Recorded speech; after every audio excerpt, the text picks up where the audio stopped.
Les images photographiques sont parfois insituables. Et pourtant, elles désignent des sites que l'on croit connaître, où déjà l'on projette une histoire qui a eu lieu, qui pourrait avoir lieu. Une photofiction. Certaines séries photographiques de Jean-Jacques Gonzalez sont de cet ordre. Elles instituent l'espace photographique sous la forme du no man's land. Lieu idéal pour l'imagination. Ce livre, il est né d'un livre précédent qui s'appelle Les Palmiers sauvages, qui était aussi un livre où la photo tenait un rôle important dans la création de la fiction. C'est un ami photographe qui m'a montré ces photos, qui a déclenché en moi une envie de fabuler, une envie d'inventer, une envie de narrer une histoire, qui est l'histoire de ce couple donc dans le désert d'Arizona et qui va vivre une relation à l'espace, aux images, aux photographies, au monde extérieur, qui est un monde à la fois désertique et en même temps peuplé de fantômes en quelque sorte.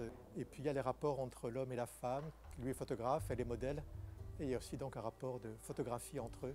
Bref, c'est un univers où la maison qu'ils habitent est une chambre noire, productrice d'images. Je crois que ce que fait la photo, c'est qu'elle calme beaucoup l'imagination en même temps qu'elle la nourrit. Qu'elle donne un rythme, une lenteur, une forme d'arrêt de l'image, une sorte de temps particulier. Et je pense que pour le lecteur, c'est pareil.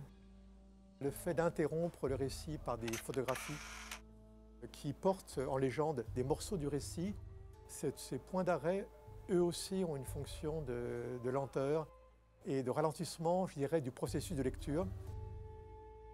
Tout son relief, noir et tourmenté, me faisait face. Relief en creux obscur, sculpté par le vent, l'eau, le froid nocturne, le temps.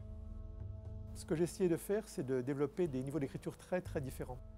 À la fois très concrets, puis des choses au contraire très abstraites, où le ciel est présent dans une forme de géométrie métaphysique, cosmologique en tout cas.